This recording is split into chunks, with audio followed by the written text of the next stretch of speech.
You're the best. Hi, welcome everybody. Welcome to our book study on Christus Vivit. This is our last two chapters that we're working on here, chapters 8 and 9.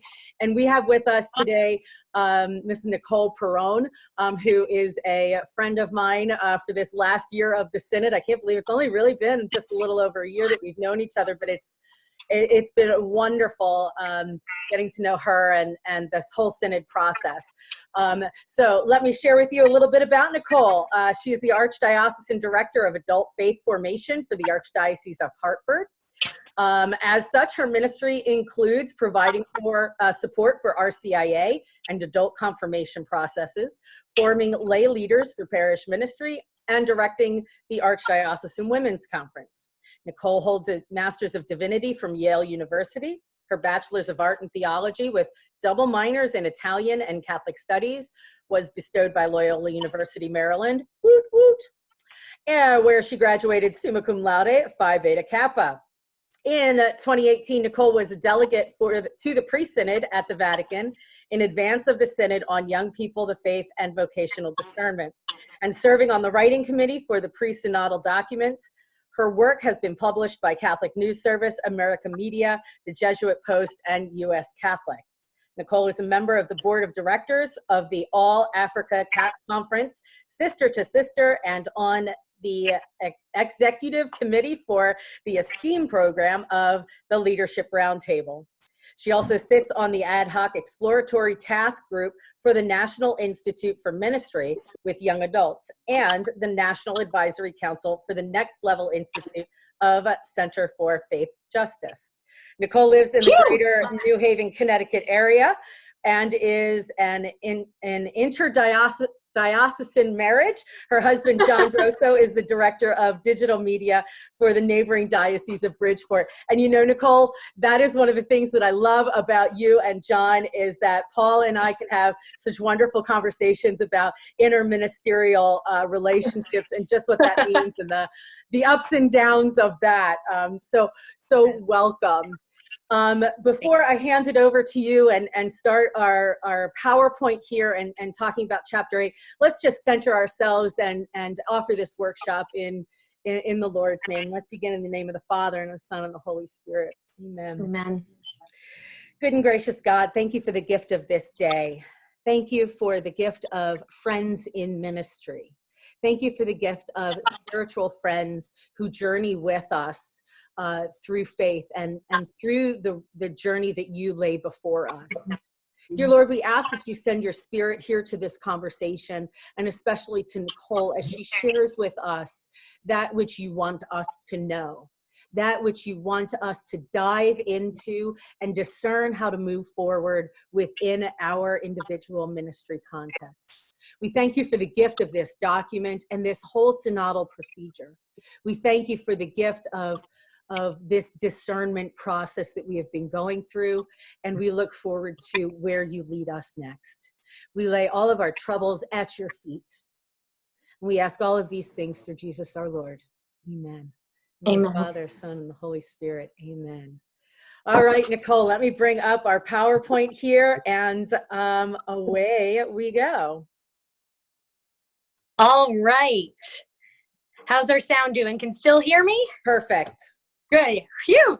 We were talking about some power outages here in Connecticut today, so I wanted to double check that. So thank you to Sarah for inviting me to be a part of this conversation. I'm grateful for the friendship, accompaniment that Sarah provides to me and to many of us who are in this ministry together. So thank you, Sarah. So we're going to start with Christus Vivit here in chapter 8. And it's a chapter on vocation that I think is so critical, and I'm excited to dive right into it. So I want to start right at the top of the chapter with number 248. And I love this definition. I'm not going to spend time reading the quotes just for sake of our time, and I'm certain that we're all capable of reading this on our own time. I don't need to read it to you. But I love that the chapter begins with this definition that Pope Francis sets forth of vocation, because it orients us immediately to the critical understanding that vocation is not simply what sometimes we misconstrue it as, priest or consecrated life recruitment. In the Church in the United States, we understandably focus so wholeheartedly on vocations in that terminology that in some ways we forget the true definition. And when we align vocation to your state in life exclusively, it really loses the beauty, richness, and fullness of what vocation is. So I like that this chapter begins with this definition, because the understanding of vocation that Pope Francis puts here is not an abstract concept, but is really relevant to young people. And chapter 8 will go on to detail what we know, which is that young people are craving a way to figure out who they are and who God's calling them to be and who they want to be when they grow up, so to speak, what they're supposed to do with their lives, where they're going to make the most impact. And the awesome providential part of all of this is that the church is already equipped with the language of answering those questions and those tools, because the church kind of has the monopoly on discernment. We've been doing this a really long time in so many contexts. So think about religious orders, the most classic example, of course, being the Jesuits, and that's Pope Francis's context, who understand charism and discernment of spirits. And that toolkit of learning how to identify one's gifts, be attentive to the Holy Spirit, and listen to the voice of God and ask the critical questions that stem from that is something that young people need as a tool. And the questions are often postured by young people in sort of the secular manner, right? Who am I? What is my life meant to do? How is my life meant to have an impact? And we just add Christ language to that. So I love that this chapter orients us immediately to that definition of vocation, because it primes the pump for us to be able to share the wisdom of discernment with young people. And I think this also bears mentioning then that one of my other favorite things about Christus Vivit is that Pope Francis is talking to all of us. So the subtitle of this document is To Young People and the Entire People of God.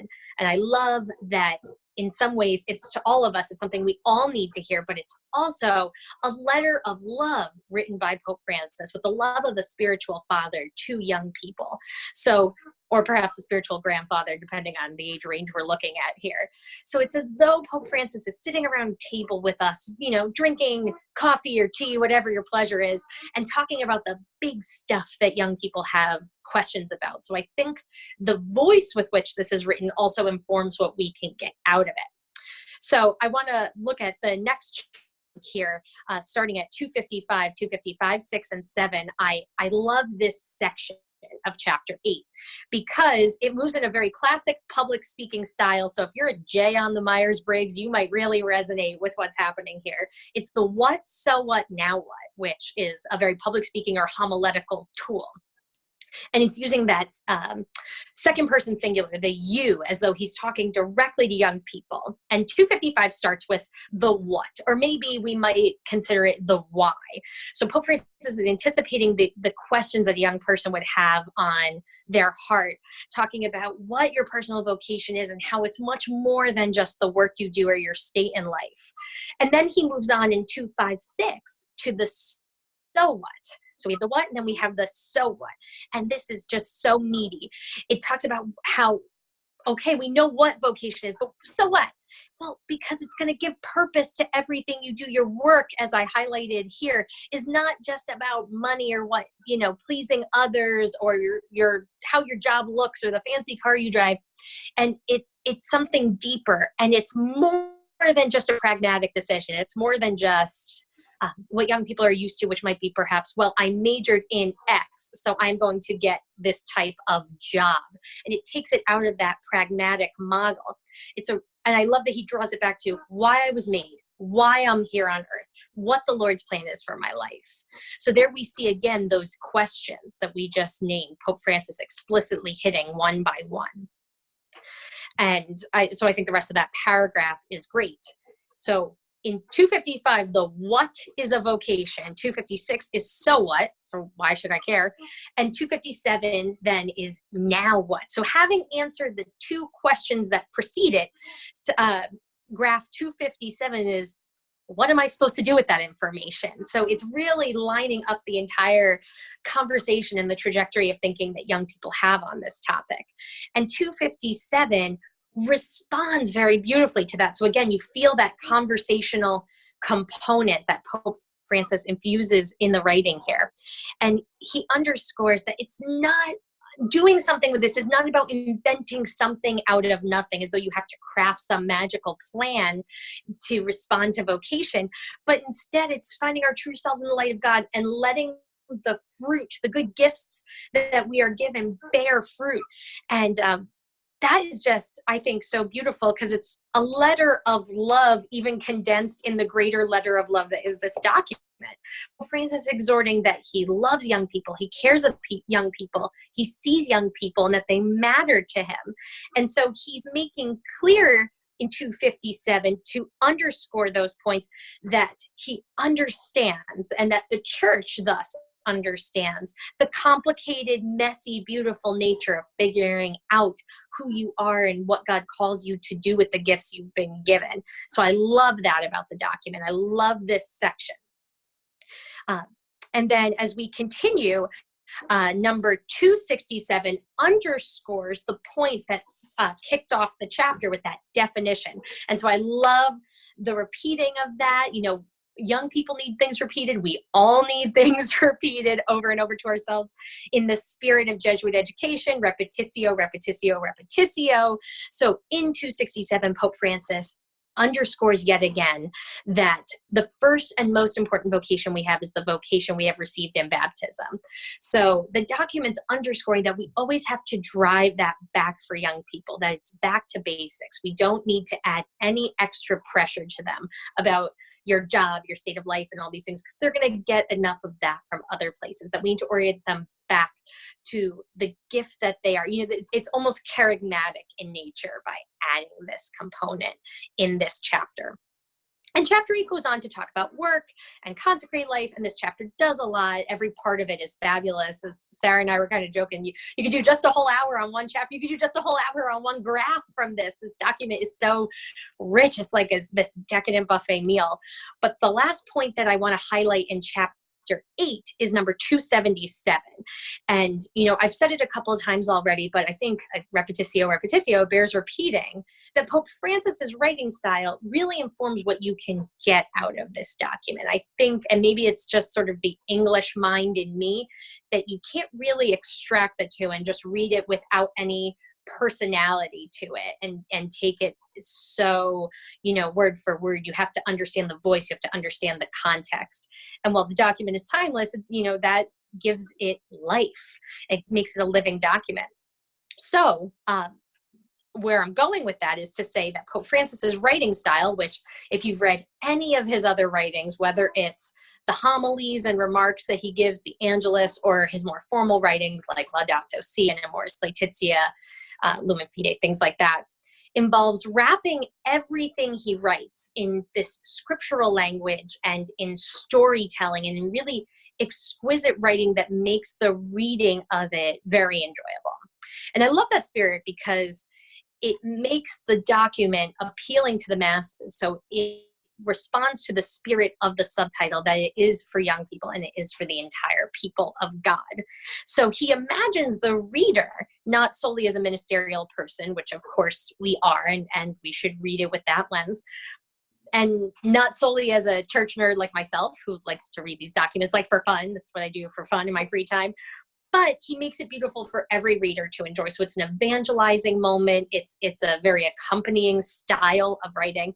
And 277 is a great example of that, because he paints this gorgeous picture of Jesus and the secular world and our lives. And you find yourself in the midst of the storytelling, which in Ignatian spirituality is also a very common practice, putting yourself in the gospel story as a prayer practice. And so I love that he allows the reader to experience that. So I think the imagery is magnificent. And as a young person myself, if you're just starting to inquire slowly, you're saying, you know, who's this Jesus guy and what's he about and why should I care? The painting of a picture is a way to respond to those questions instead of just giving a very didactic answer. So in 277, he paints the picture of Jesus walking in our midst and looking into our eyes. And then he draws this great parallel. The writing says his call is attractive and intriguing. So it's that beauty And then he goes on to say, you know, that the world is going to give you things that are appealing and exciting, but they're going to leave you empty. So I love the parallel that's drawn between Jesus's attractive and intriguing call and the appealing and exciting call of the secular sphere. And in doing so, it points out what we know about young people, that there's going to be a lot of noise in their lives. As we look at Gen Z and Alpha, you know, these youngest generations, they grew up with technology already in their hands as a part of their lives, and the noise of the world already so deeply infusing their reality. Whereas maybe millennials and Gen X, who are now more young adults and young families, were part of the dawn of technology, but didn't grow up with it in the same way. So they can remember a time without that noise, and they can seek that. So there's a distinct generational divide that I think is being responded to here. And we who minister to young people can consider that when we read this.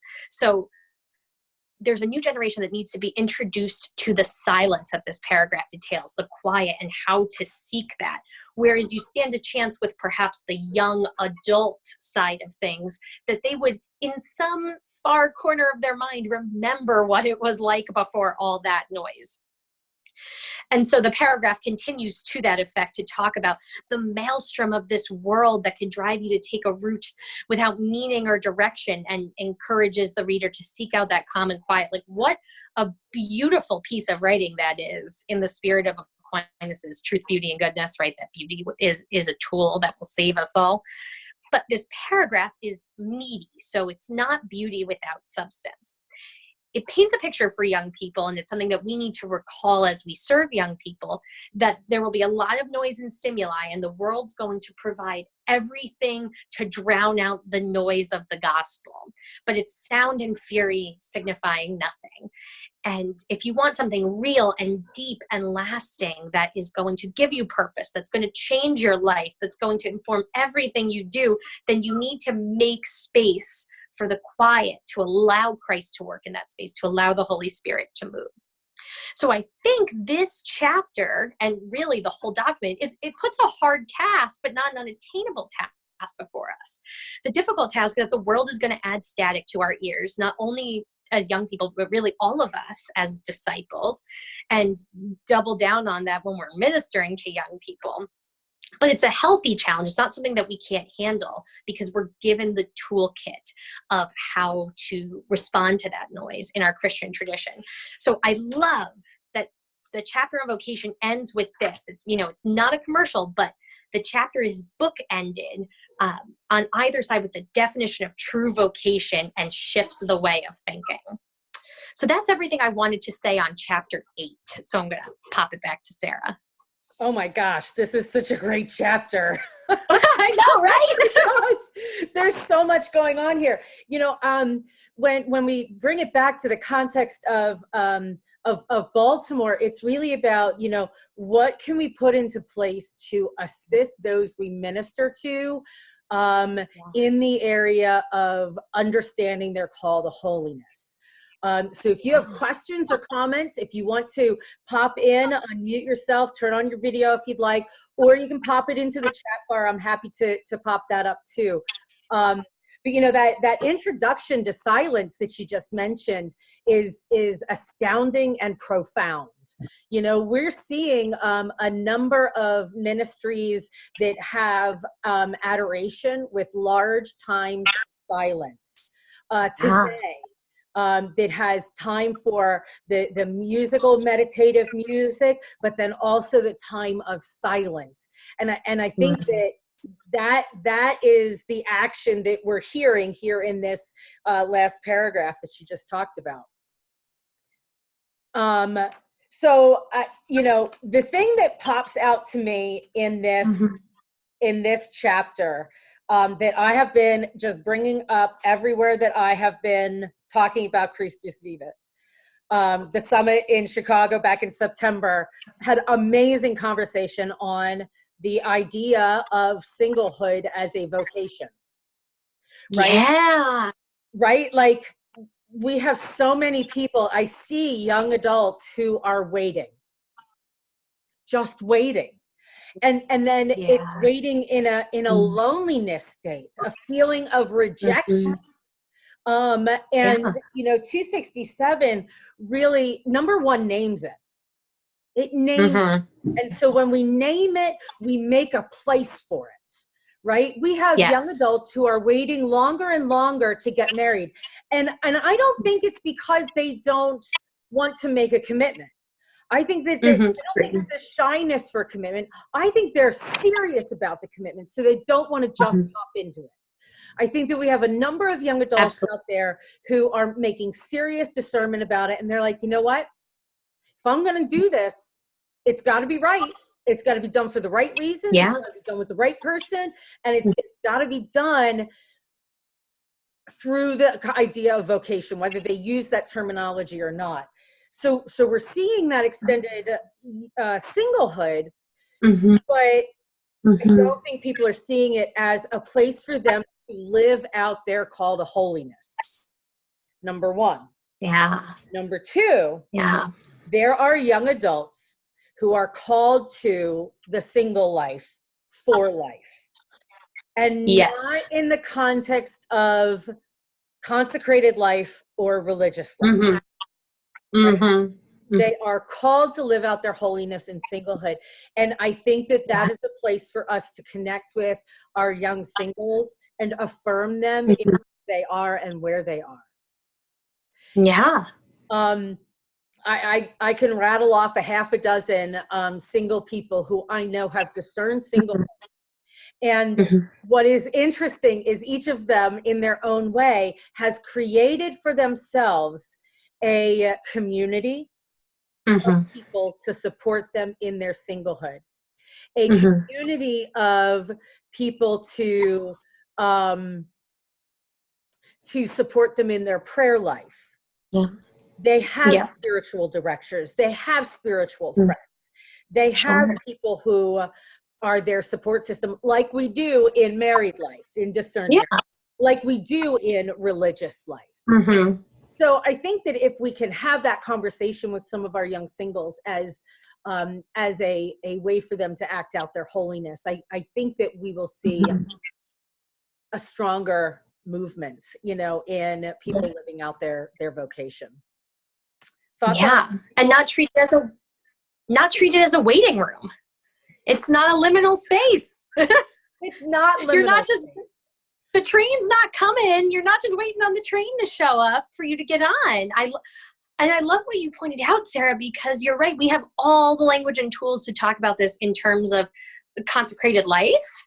And, we've learned how to abolish the language of loneliness or giving something awesome up when you become a priest or religious or any other context, but we haven't managed to take that and apply it to the single state outside of that. And so what a moment we have to be able to say, like, no, just like we affirm that priests or religious aren't lonely or unhappy or whatever, to use that same language. You're absolutely right. Right. And there is a difference between being lonely and lonely and being alone. Yes. Right. Yes. And being alone is a fruitful place. It is. Being in a state of loneliness is what, is the desert place. That's more of a desert place. Right. Yeah. And alone, having moments of aloneness, it can create a fertile soil for God's grace to take hold and share courage to move forward in other ways. So that, go ahead. Yeah. No, yes. That is an affirming yes. Well, and I just think that it's really great that we have this in this document here. And I think that it's just so helpful, and right after that, when they talk about the dignity of work, right? So in 268, it jumps right into the dignity of work, and that how we act, how we live out our life is part of that vocation, whether whether we're married or single or religious consecrated, how we make money to pay the bills is part of that. And I love how it is connected in here. Our work, it's our personal apostolate, right? And we've been talking a lot about that in Baltimore, about how do we help our young adults learn and discern their personal apostolate, their personal charisms, and how do we move forward with helping people to do that. Again, we tend to fall into our work. We tend to fall into dating or singlehood or whatever. How do we go from falling into things to actively acting towards and in collaboration with God's grace? Right? Yes. It's a shift. It's a mental shift. It's a lifestyle shift.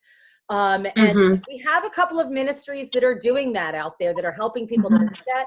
Christ Life Young Adults is helping with that. Alpha is helping with that.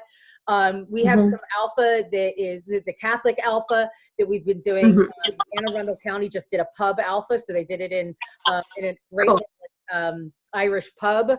And we have some, parishes that are doing it specifically for young adults, and others that have a specific young adult table. Like, let's get our young adults together to really hash through some of these things together.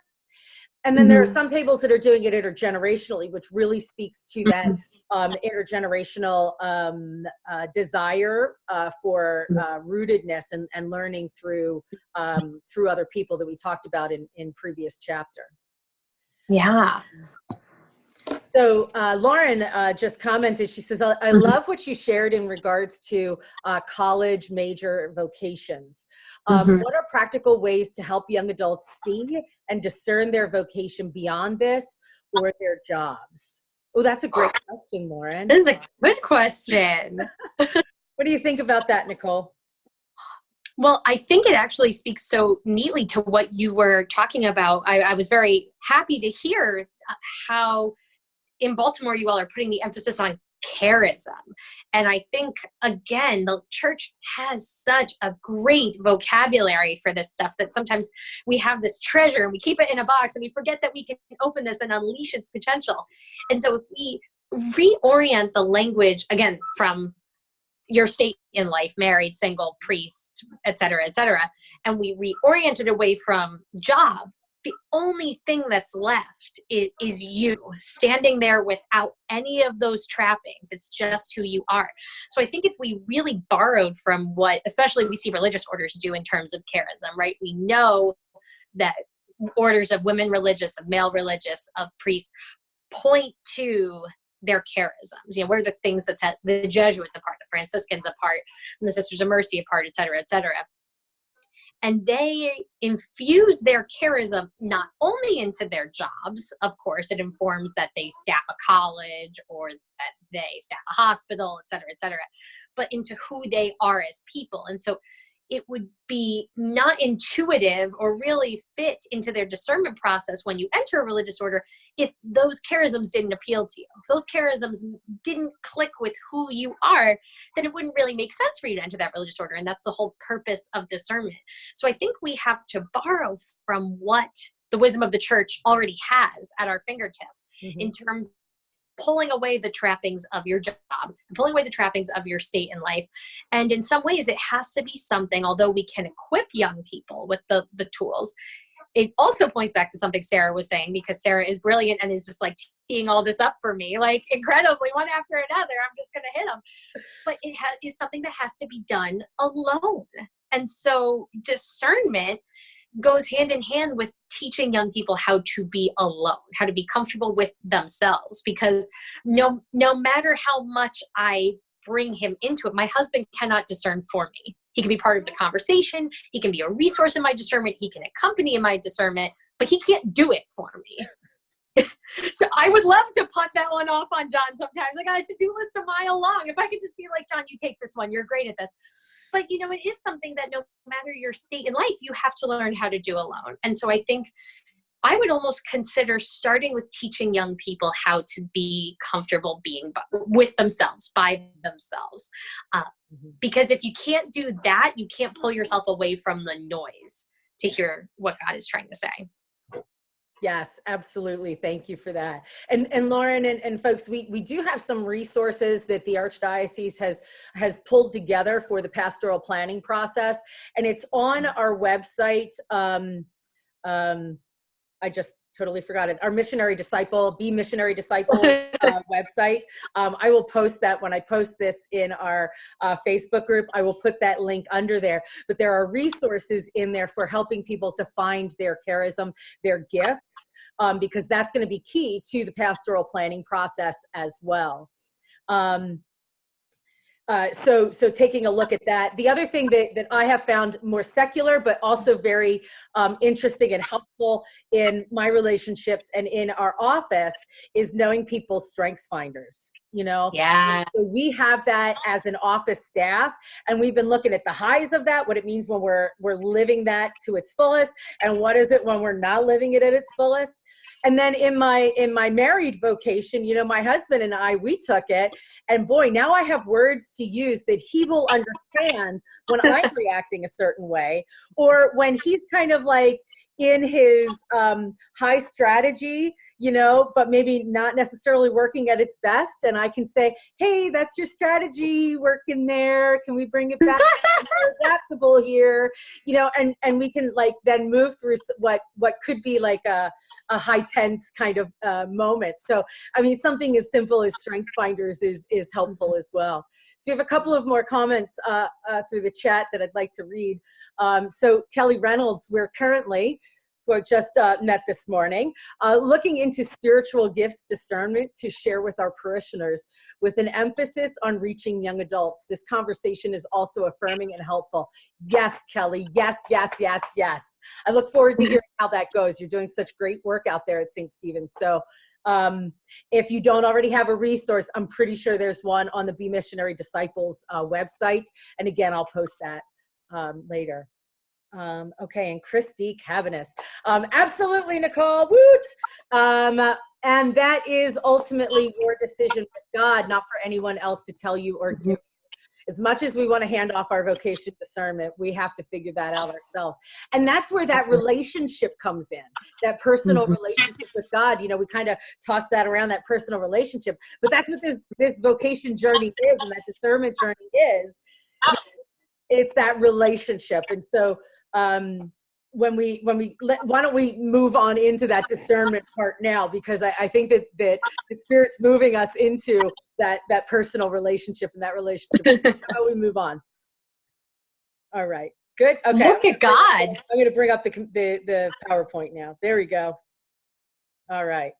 So here, chapter 29. Wow, there's a typo. Sorry about that. We're in chapter 9. I wish this had 29 chapters. You are just projecting my wishful thinking onto this. Sorry if I could just have more. Let's move past that one.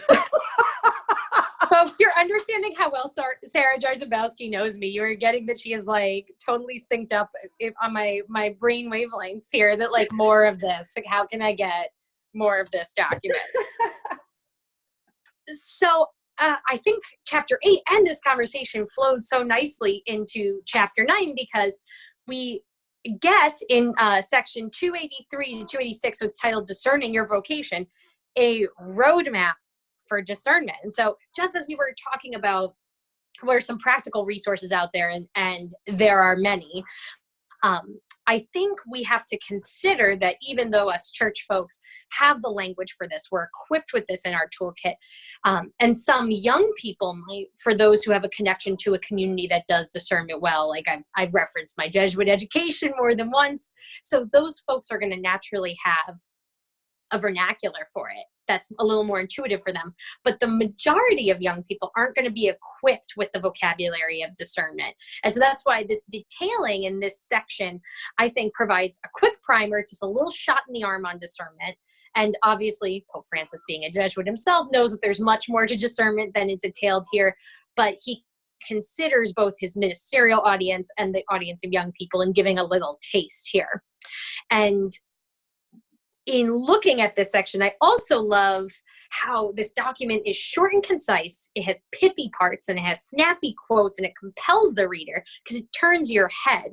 And so it appeals to a generation that we serve of those inclined to sound bites. We talk about this a lot in my house because, as Sarah said earlier, my husband is the director of digital media. So we think a lot about how demographics respond to certain digital tools. And so this younger generation is a soundbite generation. They want the short video. They want the short graph. Everything has to be like this and bite size. And so Pope Francis speaks to the reader the way they want to be spoken to. So that is something, again, I can go on about his writing style, but something that we need to model as we minister to young people, that maybe our methodologies for those of us who loved grad school and would love to fill notebooks with handwritten thoughts on what the professor said, that might not be the best way of evangelizing, of accompanying young people, of really talking to them in the way they want to be spoken to. So I think 283 to 286 is a beautiful section that provides a little primer. It gives some questions. It gives some key points. I don't want to go too deeply into that because, again, I could do just a whole webinar, perhaps a doctoral dissertation just on this section. But I love that it gives that roadmap. So what else can we take from chapter 9? So Pope Francis speaks a lot in the second person singular. So we want to mirror that.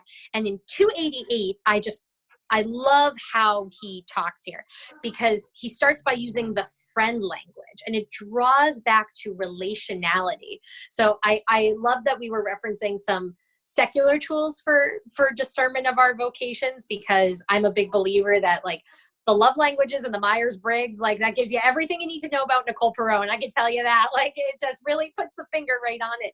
But I'm making a joke here, but I do think it's important because tools like those, whichever one suits your fancy, StrengthsFinder, Enneagram, whatever, helps give you an understanding of personality types and a reasonable expectation of how people move through the world and respond. So as a relational person myself, and also as we look at the demographics of young people, we know they are relational people. They are very interconnected and are very cognizant of authenticity in human relationship. Pope Francis then uses friend language in the context of the Lord here and postures the Lord as a friend. And that removes the divide between the young and the divine. It creates that closeness. So that's something as we minister to young people, we should be considering. How can we, in our language and our practices, remove anything that creates an obstacle between young people and God and you? What's going to make them feel that friendship, that closeness that we know comes with a relationship with Jesus Christ?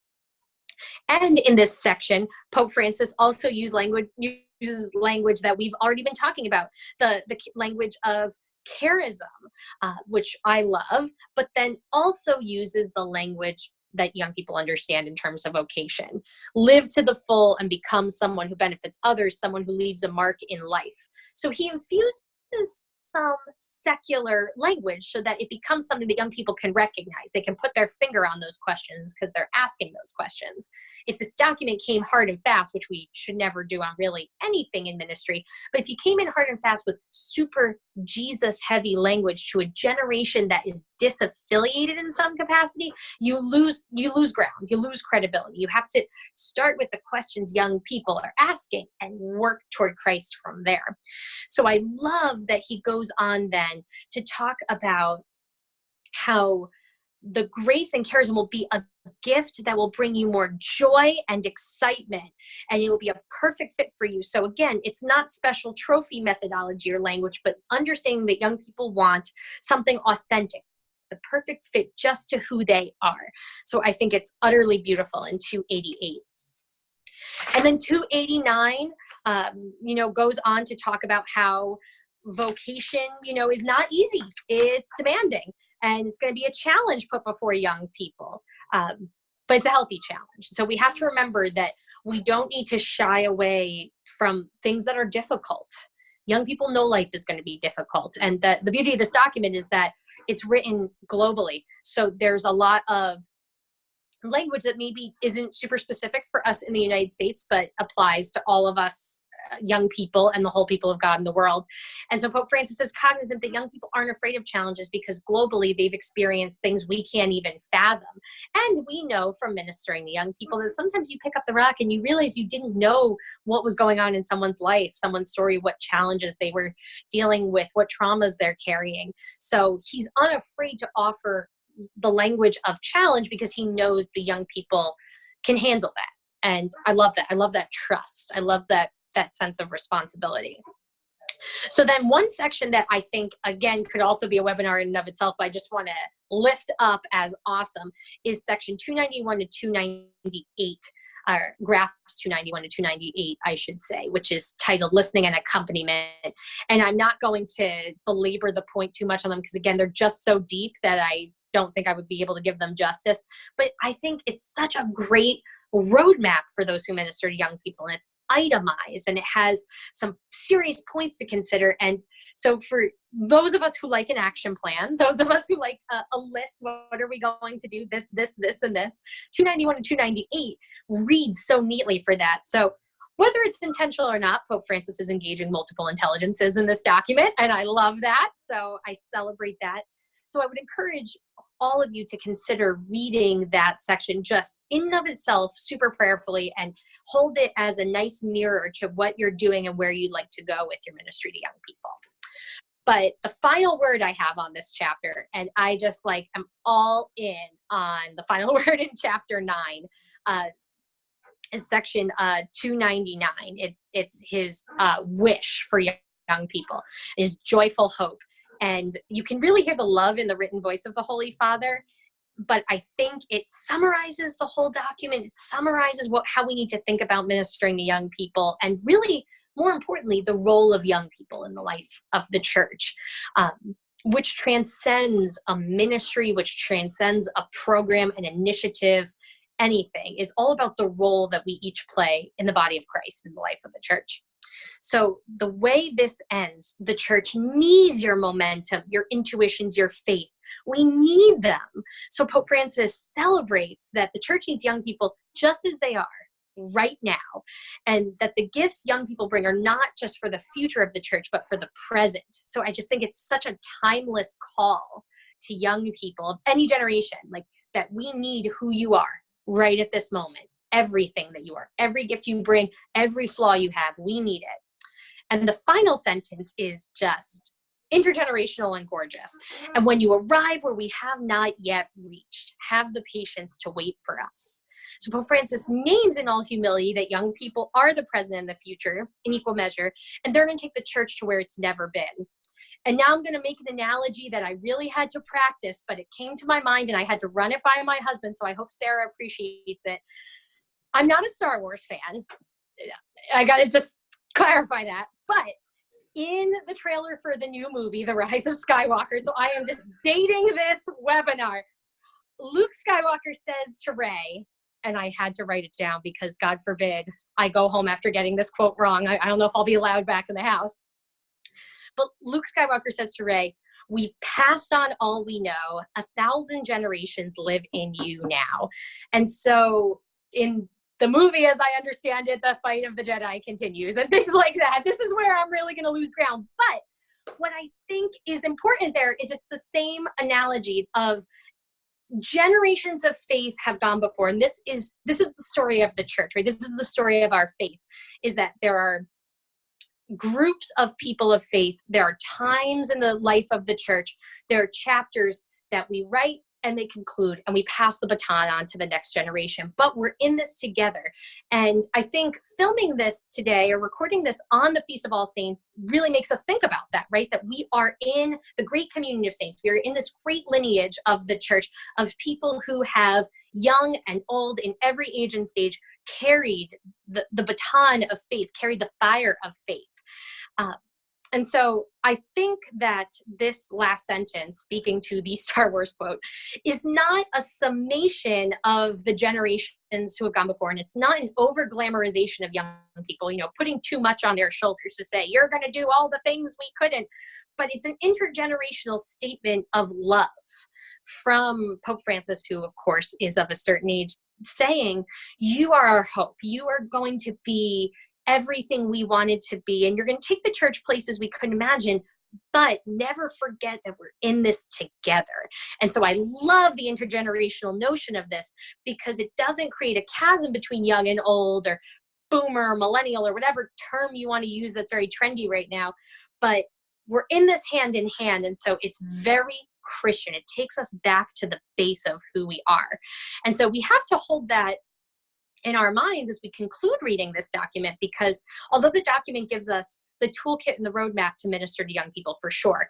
The heart and soul of the document is a love and passion for and belief in young people and who they are and what they bring. And so I think that is very hopeful, and it gives a lot of clarity. And I hope with these quotes, you got a little peek into Christus Vivit. The whole document is rich in wisdom. So if I could have just spent hours and hours and hours talking about it, as I do in my home and my free time, I would have. But that's, I just think, a perfect way to end the document. You ended on Star Wars. I'm so proud of you right now. Who have I become? I did that all by myself, by the way. I did have to call John though and say, I think I got the quote wrong. I will make sure John knows how well you did with that. That was fantastic. And it is, I love that this is an intergenerational document, and it's really reminding us of our rootedness, and that there is so much wisdom around us, you know, and it is so easy to tell the older folks, no, we don't need you anymore, or the younger folks, what do you know? It is so easy to do that. And that easiness is where the negativity and the turning away from God comes in, because God is in ease, and we need to collaborate in that to move forward. So we've got some really great comments on here. I would like to read them just so that those who might be listening later can hear. And so Christy says, absolutely, Nicole, and that is ultimately your decision. Oh, I did do ultimately your decision. Never mind, Christy, I'm not reading you again. Just kidding. Oh, but she says down a second, Christy, who is my in-office Star Wars friend, she says, amazing, great analogy, and no one ever is really gone, right? So anytime we can get a Star Wars reference in there, I think it's a good thing. Anybody else have comments or questions, feel free to pop it into the chat bar. I want to take a step back to one of the paragraphs that we kind of breezed over a little bit and put it into some context here in Baltimore. And that is paragraph 297. And the first part of it, I'm going to pull this out of my book because, as I've been telling you guys, I've been taking notes all over it and everything. So this is out so that I can write it on. 297 says, because time is greater than space, we need to encourage and accompany process without imposing our own roadmaps.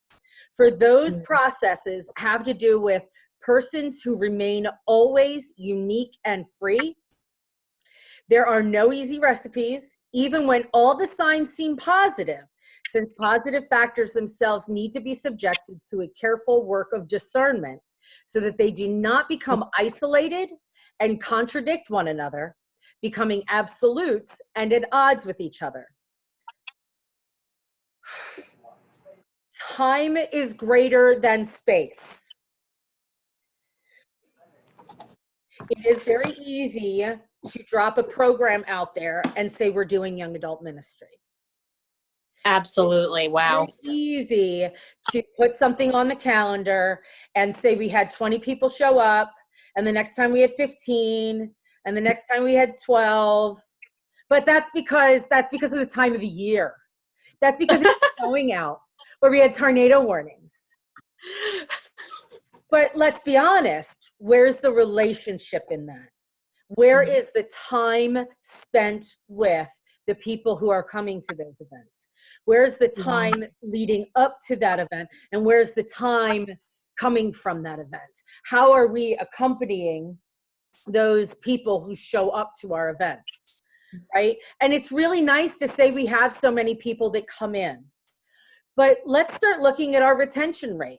What is the percentage of people who are continuing to come around? And what is the percentage rate of new people coming in? Right? It's good for us to have new people present. And it is good for us to welcome them in. How are we welcoming them in? How are we getting them from the one-off to a continued growth in formation? How are we doing that? It's not about the event. It's about the time. Yeah. It's about the time that we put into those individuals. Now, I'm not saying as a young adult minister who's also the adult faith formation director, who's also in charge of RCIA, who's also in charge of everything, Yeah. you need to be the person doing all of that.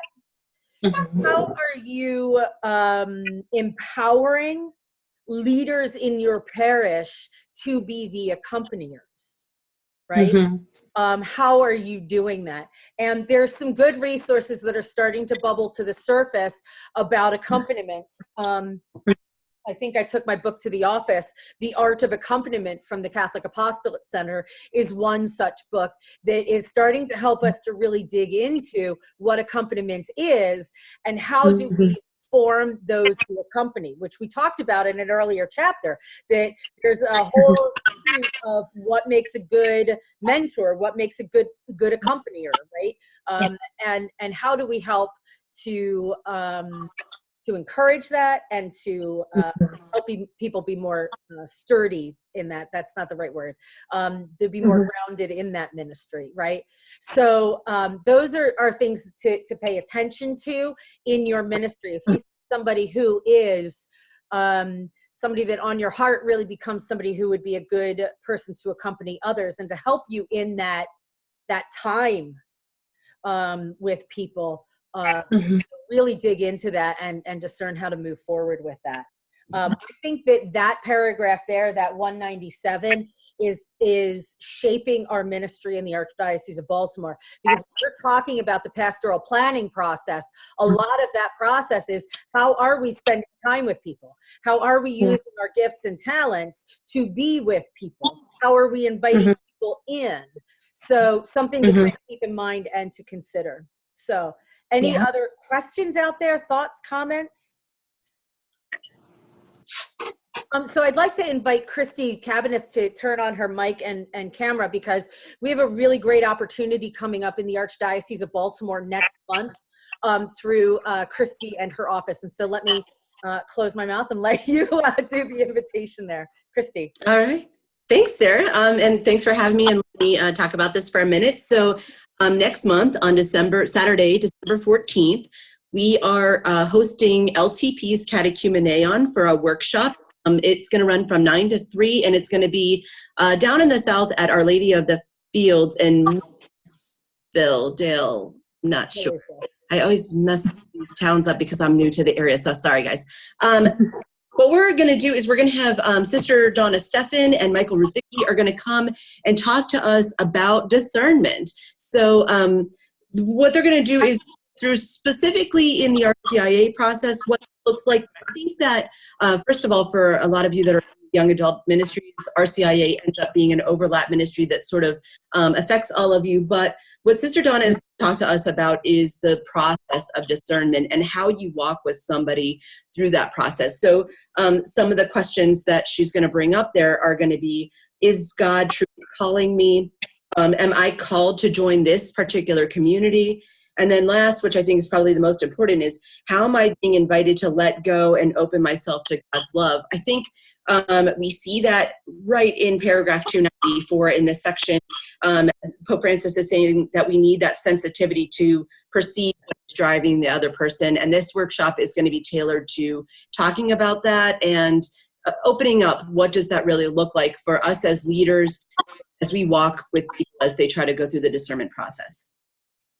Awesome. Thank you, Christine. I'm going to see if I can bring up on my screen what that, no, it's not going to let me do that right now. Okay. So if you're not sure, you guys can email me. It's, well, my name is on the screen, christy.cabanis@archbalt.org. And there's a website from LTP. There is, there we are. There you go. That's my website. And when you scroll down, it's got all the links on there for you, the details, and also the registration page. There is a $50 fee that's associated with it, but it's going to include your breakfast, your lunch, and also the book from Sister Donna, which is Discernment in Christian Initiation. But I think that there's so many good points there about exactly what the discernment process looks like and kind of how you can walk with somebody through that process as a leader. So thanks. This is going to be a great opportunity for you to invite your core teams, right? Go Absolutely. with your core team. Learn all that you can learn and process together. Now that you have these skills, what are you going to do? How are you going to move forward with this new skill? Because you can't hold on to it. It's a gift you've been given, and that day you received a gift. So how are you going to then share that gift with others at your parish, and to be able to utilize what you received? So take some people, take a handful of people with you, and go. It's a Saturday. Your volunteers can go. You're listening. It's a Saturday. You can go. You can. I'm going to get Sarah to come talk in the Archdiocese of Harford about how you can go on a Saturday. That's what we're calling it. But I mean, really, we have heard you say that you are looking for formation opportunities. And there are a number of times that we have things during the day, during the week for paid staff members, right? And so our volunteers can't receive that formation. Not true with this one. We've heard, we've listened, and here you are, a great Saturday. And you know what? What a wonderful opportunity before Christmas to go into your family Christmas with this gift of discernment and listening and how to ask questions, right? What a gift that will be for your family as you go into the holiday season. We have opened up a whole lot of stuff today. And I know that there are probably other questions or thoughts that you have. Please feel free to send me an email, or after I drop this on Facebook, pop it into the Facebook chat. Let's continue the conversation. And if you have questions that you'd like to hear Nicole's thoughts on, I'm sure we can get her word, right? I'm sure I can, hey, Nicole, what do you think about? I'm sure we can get word about that. So I think we can find a way. We can use the force. Oh, no. Talk about opening up a can of worms. I have really created a monster here. So great. They're now going to be Star Wars as like a real reality in my life. Oh no. Oh boy, you will be a Jedi yet. Oh, I'm Yoda. I'm short and cranky. That's about it. That's the best quote of the day. I'm so glad this is recorded for all time. My children will love this someday. I'll make sure that John gets the link. As you can see, friends, we are friends in ministry. And this is how we do it. And this is how we accompany each other. We become friends in ministry, right? Amen. I encourage you to go out and build friendships in ministry. This is what it's about, this joy, this spirit, and God sending you people in your life to help you to move forward. The Holy Spirit is moving and grooving. I pray that you see that in your ministry. And thank you for joining us today. I will get this up on the website as soon as possible. Thank you, everybody, for joining us. I'm going to stop recording now, and enjoy the rest of your day. Bye, everybody.